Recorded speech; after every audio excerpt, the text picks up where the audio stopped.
가슴에 손을 얹고 고백하도록 하겠습니다. 복음은 기쁜 소식입니다. 기쁜 소식은 예수님입니다. 예수님은 나를 보내십니다. 모든 곳에서 모든 곳으로. 우리 함께 기도하겠습니다. 사랑하는 주님, 성령의 조명하심으로 말씀을 보고 깨닫게 하여 주옵소서. 그리고 깨달은 말씀을 붙들고 삶에서 말씀으로 살아갈 수 있도록 성령님 우리를 인도하여 주시옵소서.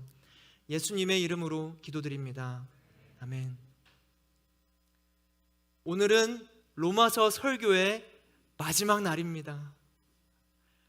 바울이 로마 교회를 향해 적었던 편지의 마지막, 그동안 논리적이고 체계적으로 분명하게 복음을 전했던 바울, 그가 펜을 들고 복음을 묵상하며 치열하게 적어 내려갔던 그 끝에 오늘의 말씀이 있는 겁니다. 작년 5월부터 했더라고요. 거의 10개월 동안 우리는 로마서의 말씀을 보고 있었어요. 바울이 묵상했던 이 복음의 끝자락, 이 16장에는 무엇이 남아 있었을까요? 평생에 바울이 목숨을 바쳐 사수했던 게 이 복음이잖아요. 이 복음이라는 생명의 우물을 깊게, 그리고 그 어느 때보다 깊게 들어가서 끌어올렸던 그 마지막 정수가 무엇이었는지 오늘의 말씀을 통해서 우리는 보게 됩니다. 마지막 정수는 무엇이었나요? 사람이었습니다. 사람. 복음이 관계로 결론을 맺습니다. 우리 함께 말씀들을 살펴볼까요? 먼저 1절부터 함께 살펴보기를 원합니다. 함께 읽어볼까요? 시작. 나는 갱그레아 교회의 일꾼이요 우리의 자매인 베베를 여러분에게 추천합니다. 베베 나왔죠. 3절. 그리스도 예수 안에서 내 동역자들인 브리스가와 아굴라에게 안부를 전해주십시오. 5절. 내가 사랑하는 에베네도에게 안부를 전해주십시오. 6절. 여러분을 위해 많이 수고한 마리아에게 안부를 전해주십시오. 7절. 내 친척이며 나와 함께 옥에 갇혔던 안드로니고와 유니아에게 안부를 전해주십시오. 8절. 주 안에서 내가 사랑하는 암블리아에게 안부를 전해주십시오. 14절. 아순그리도, 블레곤, 허메, 바드로바, 허마와 그들과 함께 있는 형제들에게 안부를 전해주십시오. 마지막 15절. 빌롤로고, 율리아, 네레오와 그의 자녀 올름바와 그들과 함께 있는 모든 성도들에게 안부를 전해주십시오. 정말 많은 사람들이 언급이 됩니다. 지금 우리가 읽은 것도 전부가 아니었죠. 이 로마서 16장에는 총 35명, 35명의 이름이 언급이 되는 거예요. 그리고 그 이름만 언급할 뿐만 아니라 한 명 한 명과의 추억, 그리고 그들이 수고했던 모든 헌신들을 적어 내려갑니다. 심지어는 가족관계까지 적어 내려가면서 기억하며 안부를 전하는 거예요. 복음은 개인적인 체험에서 시작되죠. 누구도 대신해서 복음을 깨달아 줄 수 없고, 예수님을 대신해서 만나 줄 수 없고, 대신 믿음 생활을 해줄 수 있는 게 아닙니다. 한 사람이 그 단독자로서 하나님 앞에 서는 것이 우리의 믿음이죠. 신앙입니다. 그래서 믿음은 어떤 단체의 미팅이 아니라 소개팅이다 생각하시면 될 것 같아요. 바울이 처음에 예수님을 만났을 때를 기억하시나요? 그 바울에게만 빛이 비춰져서 예수님의 음성이 들려오죠. 그리고 예수님은 바울을 향해서 개인적이고도 직접적으로 말씀하십니다. 나는 너가 핍박하는 예수다. 그리고 눈이 멀게 되죠. 그때 같이 있었던 사람들도 있었는데 아무도 눈이 안 멀었거든요. 오직 바울만 눈이 멀어버리게 되는 거예요. 그래서 바울은 주변 사람들의 손에 이끌려서 다메섹에 가게 되죠. 바울만.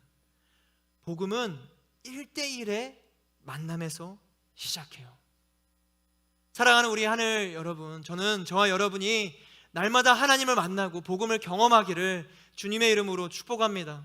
그러니까 내가 말씀을 읽어야 말씀이 내 안에 들어오는 거죠.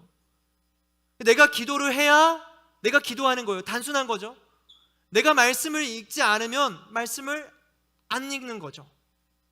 내가 기도를 하지 않으면 기도를 하지 않는 거예요. 그렇죠? 그런 거예요. 하나님을 내가 만나지 않으면 만나지 않는 거죠. 단순해요. 1은 1이다. 뭐 이런 공식하고 비슷한 거죠. 다른 사람들이 할 수 있는 게 아니에요. 그런데 직접적이고 개인적으로 예수님을 만난 이 바울이 예수님을 만나고 난 뒤에 삶이 어땠나요? 예수님이 계시는구나, 뭐 하나님이 사랑이시구나, 복음이 살아있구나, 그렇게 이제 깨닫고 자신만을 위해서 살아갔나요? 내게 주신 복음, 야 좋다.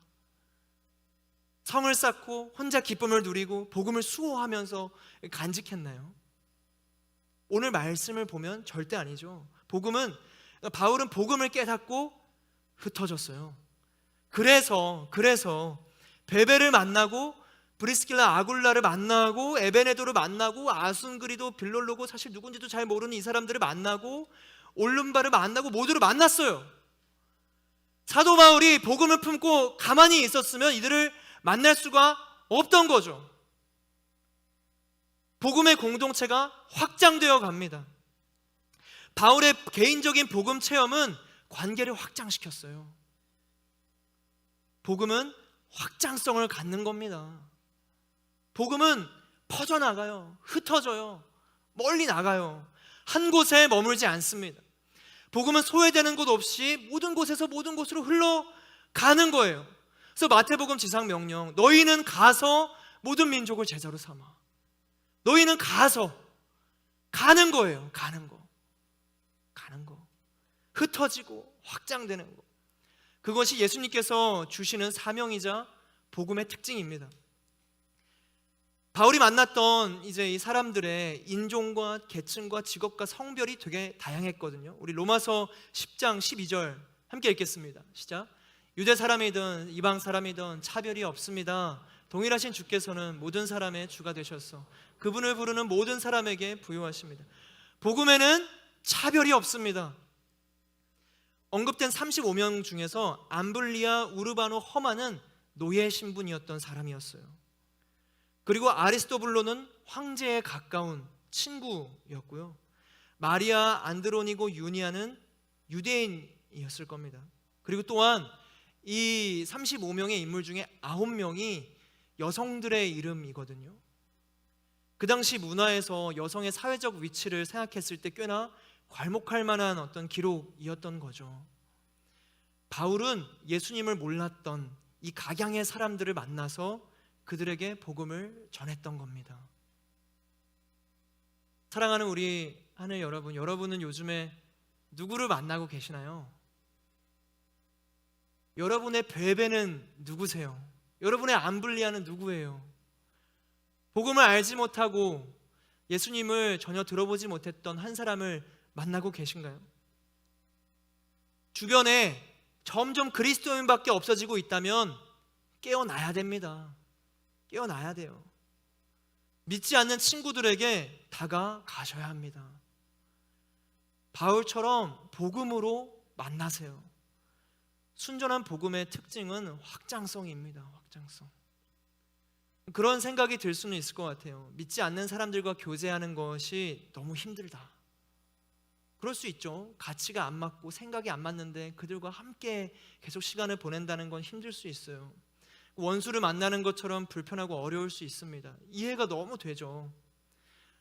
누군가는 지금이 어떤 믿음의 성장기여서 뿌리를 내리는 기간일 수 있어요. 그런데 그럴 때도 꼭 기억해야 할 것은 예수님은 우리가 죄인이었을 때 오셨다라는 거죠. 우리가 믿을만해서, 우리가 믿음이 있어서 교제하기에 합당해서 우리에게 오신 분이 예수님이 아니세요. 우리가 연약할 때에, 우리가 하나님과 원수되었을 때에, 우리가 죄인일 그때에 예수님은 우리에게 오셨습니다. 원수된 우리를 만나러 오셨던 분이 예수님이세요. 로마서 5장 10절의 말씀, 우리가 하나님과 원수됐을 때 하나님의 아들이 죽으심으로 인해 그분과 화목하게 됐으니, 원수되었을 때 오신 거예요. 500년 전 종교개혁자 마틴 루터는 이렇게 이야기합니다. 당신의 원수들 한복판에 하나님의 통치가 임하도록 해야 한다. 그 일을 기꺼이 하지 않으려는 자는 장미와 백합이 만발한 곳에 앉아 경건한 자들과 함께 살고 싶어하는 것이다. 오 하나님을 모독하고 그리스도를 배반하는 자들이요, 만약 그리스도께서 여러분들처럼 행동했다면 누가 구원에 이를 수 있었겠는가? 누가 구원에 이를 수 있었겠는가? 우리는 원수들의 항복판에 가야 한다라는 거죠. 그곳에 하나님의 통치를 선포하고 임하도록 해야 한다. 경건한 사람들이랑만, 예수님을 믿는 사람들이랑만 살고 싶어 한다면 그것은 예수님을 배반하는 것과 마찬가지다. 예수님께서 그렇게 하셨다면, 예수님이 경건한 사람들이랑만 함께하고자 하셨다면은, 경건한 사람들만을 위해서 오셨다면은 누가 구원에 이를 수 있었겠는가? 아무도 구원에 이를 수가 없는 거죠. 예수님이 향하는 방향성은 원수들의 한복판이었어요. 우리 예수님의 제자 아닌가요? 예수님의 뜻 따라 살고 싶어 하시는 사람들 아니세요? 하나님의 뜻을 궁금해하지 않으시나요? 하나님의 뜻은 확장되는 겁니다. 루터는 우리의 신앙의 맹점을 지적하고 있는 거예요. 장미꽃과 백합이 만발한 곳에 앉아있는 우리의 신앙을 흔들어 깨우는 겁니다. 거기에만 앉아있으면 안 된다. 저는 저와 여러분이 진정한 예수님의 제자가 되기를 주님의 이름으로 축복합니다. 바울처럼 흩어져서 복음으로 새로운 관계를 맺어 가세요.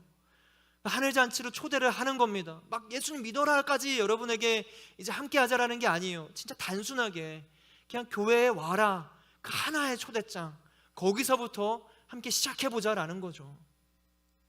원래 알던 사이여도 복음으로, 예수님의 이름으로 다가가 보는 겁니다.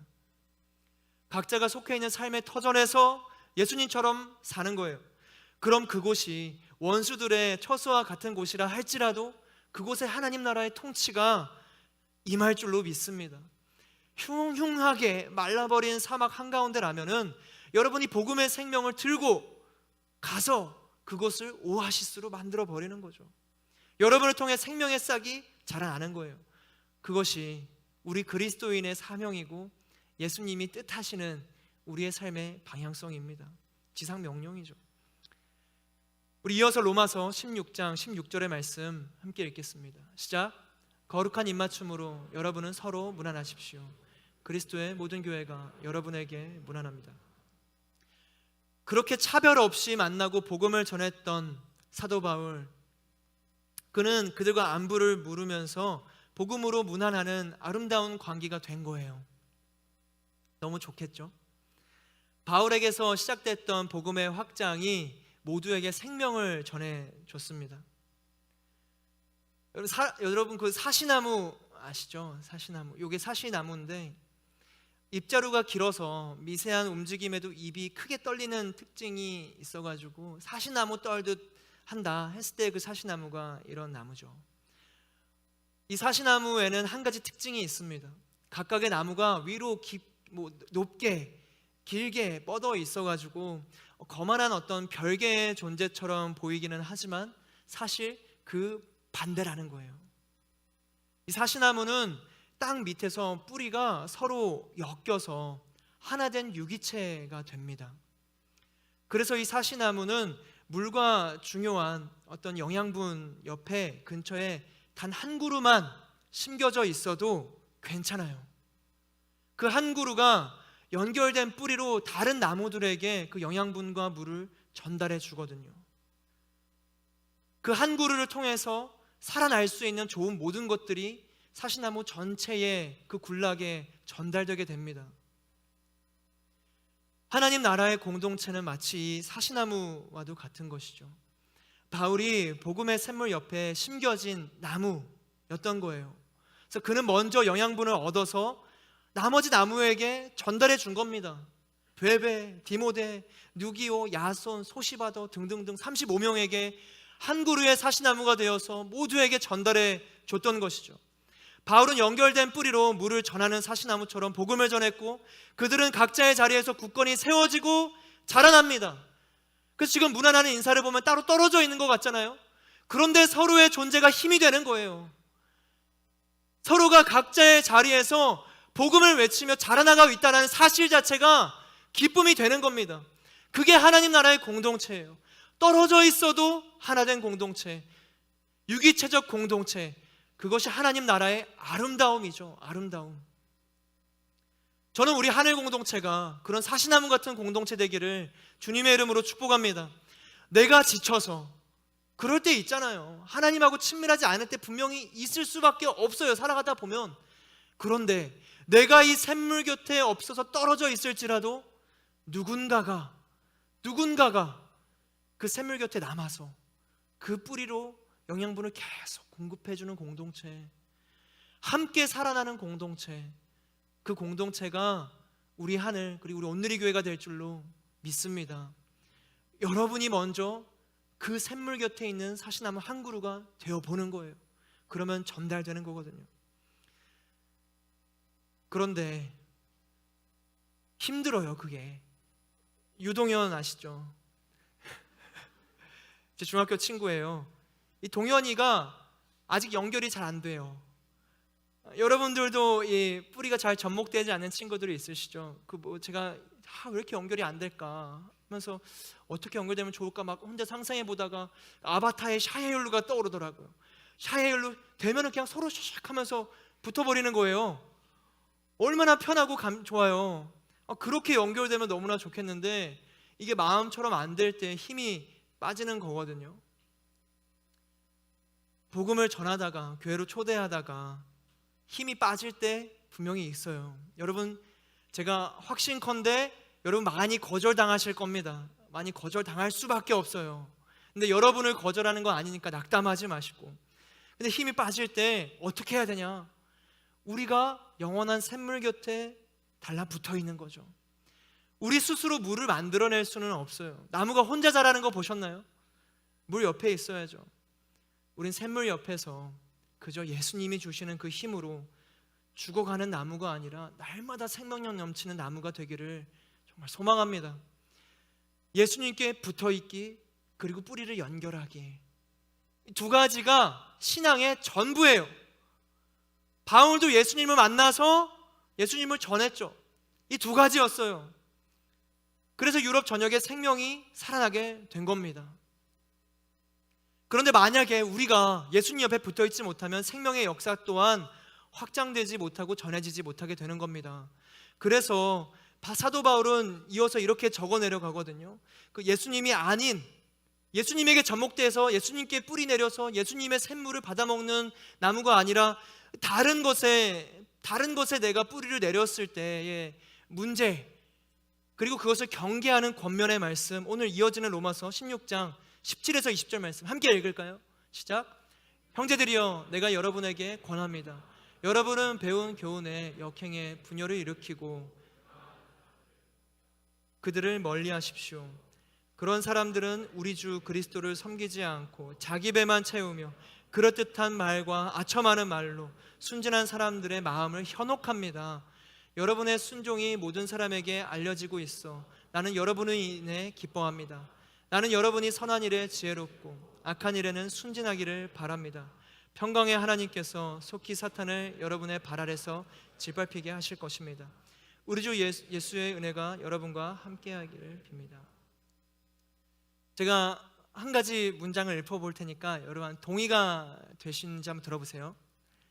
가장 자비롭고 인자한 하나님의 이름, 모든 찬양과 감사는 하나님을 위한 것입니다. 아멘이 되시나요? 아멘이 되세요? 동의가 되세요? 네, 이게 코란 1장 1, 2절입니다. 아멘 하시고 은혜 받으신 분들은 코란에 아멘 하신 거예요. 놀랍지 않나요? 충격적이죠? 그런 거예요. 때로 우리는 살아가면서 우리의 신앙과 믿음이 생각하지 않는 맹목적이고 무책임한 믿음이 될 때가 있습니다. 그것을 경계해야 된다라는 거예요. 이슬람에는 빌라카이파라는 교리가 있거든요. 코란에 나오는 교리로 의문 없는 믿음을 가져야 한다. 이슬람의 알라는 절대적인 신이기 때문에 우리가 감히 그의 존재와 뜻에 대해서 알 수 없다. 그러니까 알 수 없는 것이 당연하기 때문에 질문하지 말라. 빌라카이파, 이유를 묻지 말고, 묻고도 따지지도 말고 무조건 믿어라. 이게 이슬람의 교리거든요. 맹목적인 믿음은 사람의 눈을 가립니다. 하나님께서는 그런 믿음을 우리에게 말씀하지 않으셨어요. 에베소서 4장 13절 함께 보실까요? 함께 읽겠습니다. 시작.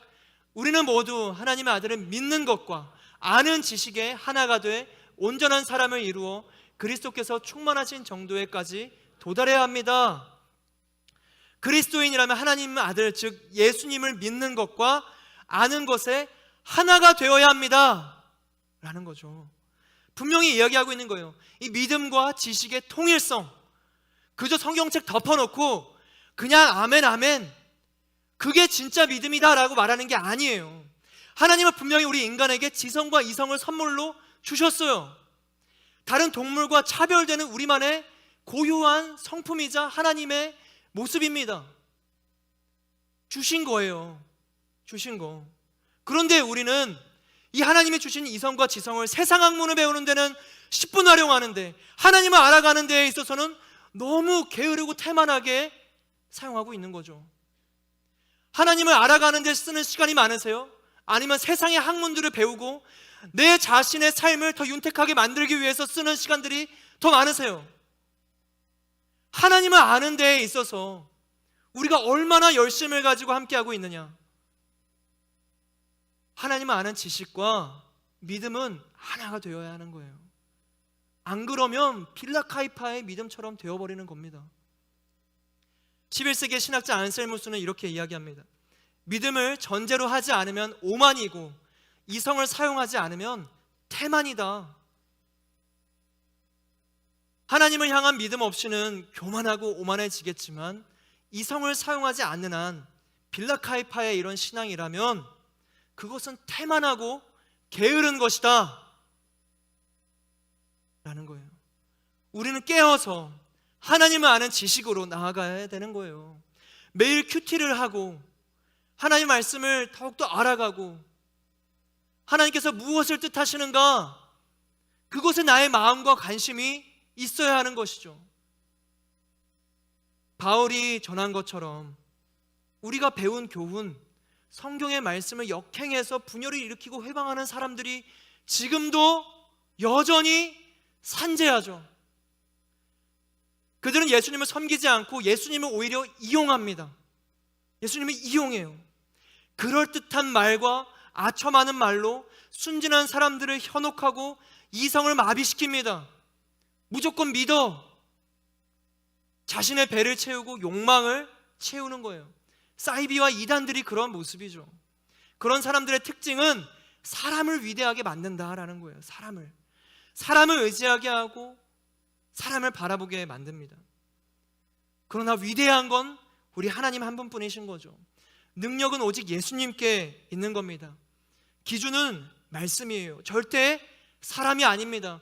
혹여나 여러분의 인생 속에서 누군가가 여러분의 삶을 뒤흔들려 한다면, 의지하게 만들려고 한다면 경계하셔야 돼요. 그 사람이 예수님을 바라보게 한다면 괜찮지만 예수님의 이름을 이용해서 자신을 바라보게 만든다면 그거는 사이비고 이단이죠. 세례 요한도 마찬가지의 모습이었어요. 그 당시에 존경받는 사람이었는데 제자들에게 이야기합니다. 나는 쇠여야 하고 그분이 흥해야 한다. 나는 쇠여야 한다. 나는 무너져야 한다. 나는 없어져야 한다. 혹여나 여러분들도 교회에서 생활하면서 여러분의 이름이 높아지고 칭찬받고 인정받는다면 그 자리를 피하세요. 여러분이 높아질 때를 가장 경계하세요. 여러분을 통해 예수님이 드러나야 합니다. 그래야 되는 거예요. 그래야 되는 거. 그렇지 않으면 우리는 사탄의 도구가 될 수 있는 가능성이 우리도 농후한 거죠. 우리도 경계해야 됩니다. 사탄은 다양한 방법으로 우리를 현혹하거든요. 사탄은 예수님도 현혹하려 들었어요. 예수님께서 40일 광야에 계실 때 사탄이 자신에게 절하면 세상 모든 나라와 영광을 주겠다 하잖아요. 그러니까 말도 안 되지만 그럴싸해 보는, 현혹되는 걸로 유혹하는 거예요. 사랑하는 우리 하늘 여러분, 저는 저와 여러분의 유혹을 이기고 하나님이 기뻐하시는 예수님의 길을 걷기를 주님의 이름으로 축복합니다. 정말 예수님의 길을 따라가는 거예요. 여러분, 한 사람 한 사람이 그래서 너무 중요한 겁니다. 여러분이 너무 중요해요. 여러분이 어떻게 예수님을 보여주는 통로가 되느냐가 여러분 주변을 결정하게 되는 거거든요. 여러분이 샘물 곁에 있는 사시나무 한 그루가 된다면 그곳에는 생명이 살아나는 거예요. 그런데 여러분이 오염된 곳에 뿌리를 두고 있다면 그 주변이 다 죽어가는 겁니다.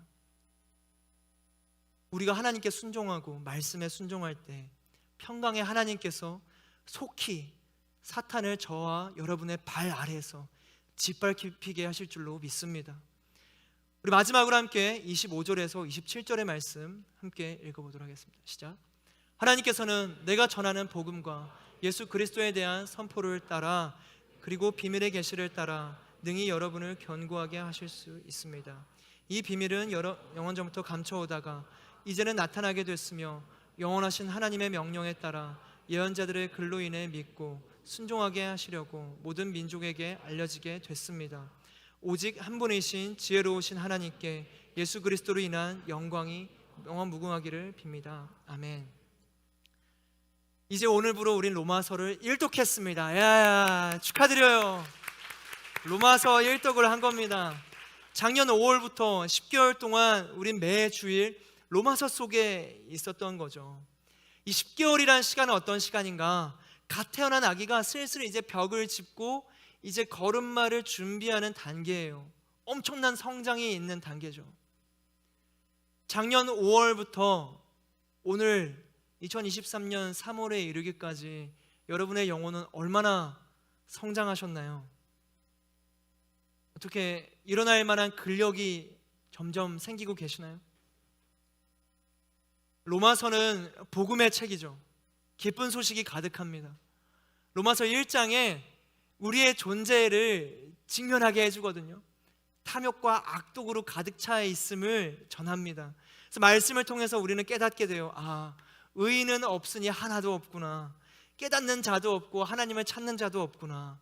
하나님 앞에서 의롭다고 인정받을 만한 육체가 없고 사람이 없구나. 아, 좌절과 절망의 존재구나. 그걸 깨닫게 되는 거예요. 그러나 하나님은 이어서 우리에게 말씀하셨죠. 로마서 3장 21에서 24절 함께 보실까요? 시작. 그러나 이제는 율법과 별개로 하나님의 의가 나타났습니다.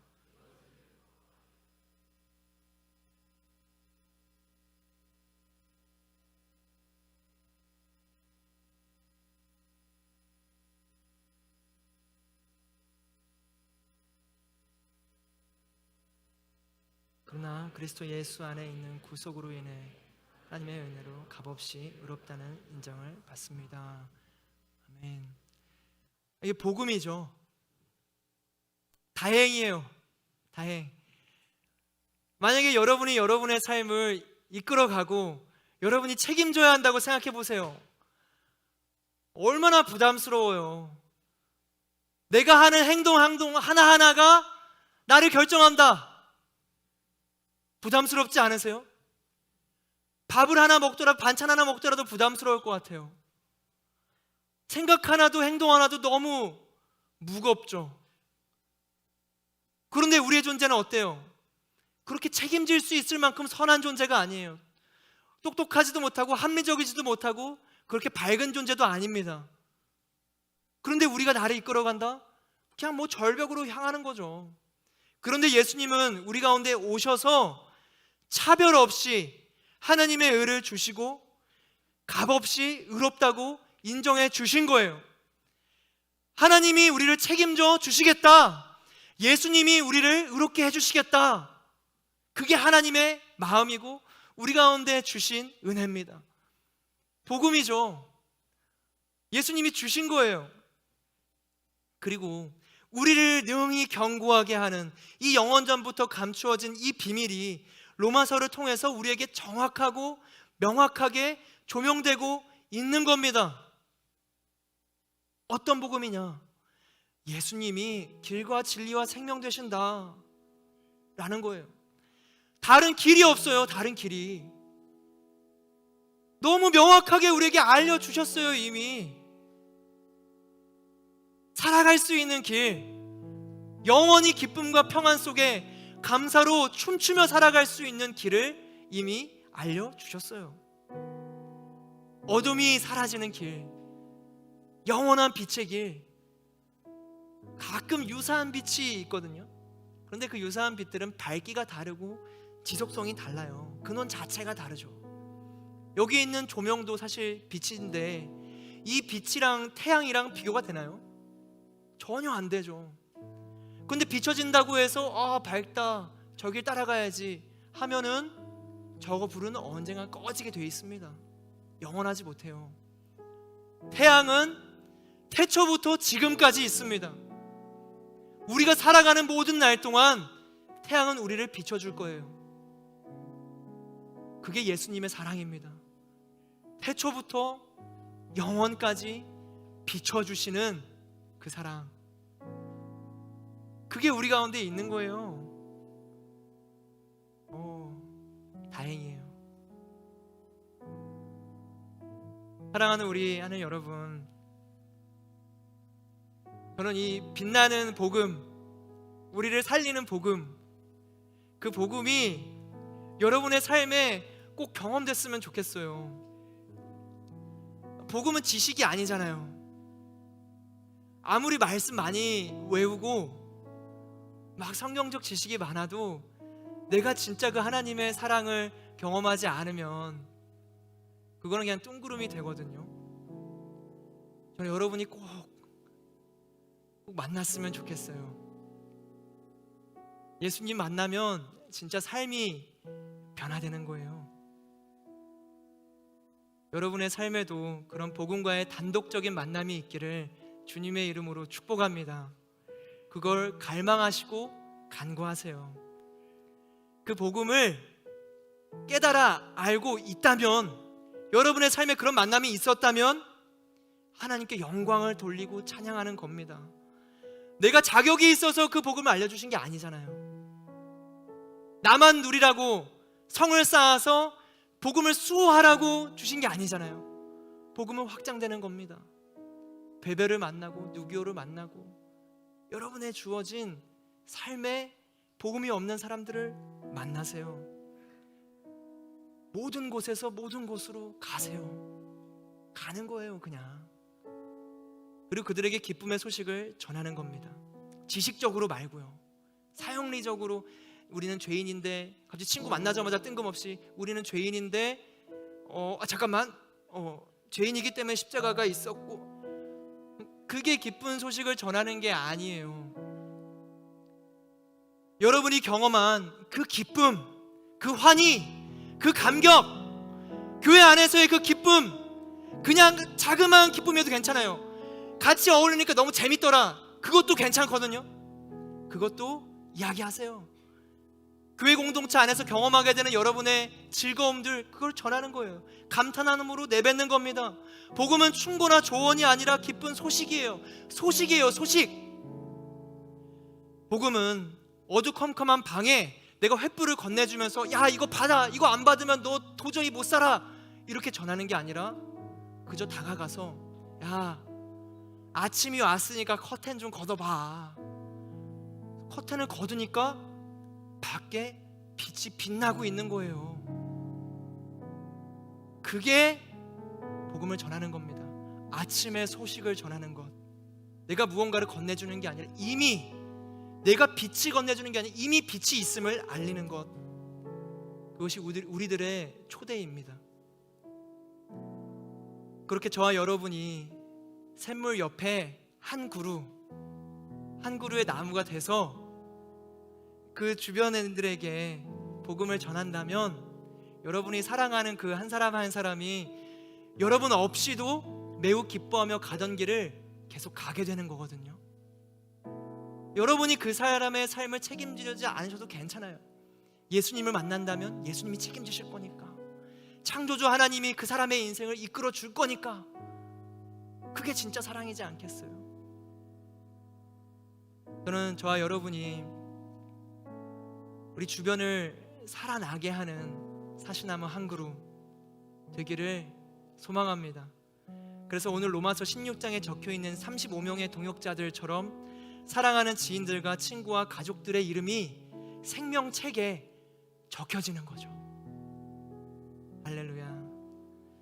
우리 함께 찬양함으로 고백하기를 원하는데요, 로마서 16장 이 복음의 여정, 대장정을 마무리하며 우리가 함께 어떤 고백을 하면 좋을까 묵상하다가 결국 예수 그리스도, 우리의 생명 되신 그분을 높이는 것이 우리의 참된 찬양이겠다 싶어서 이 찬양으로 함께 고백하기를 원합니다. 예수 가장 귀한 그 이름, 우리 함께 고백할까요?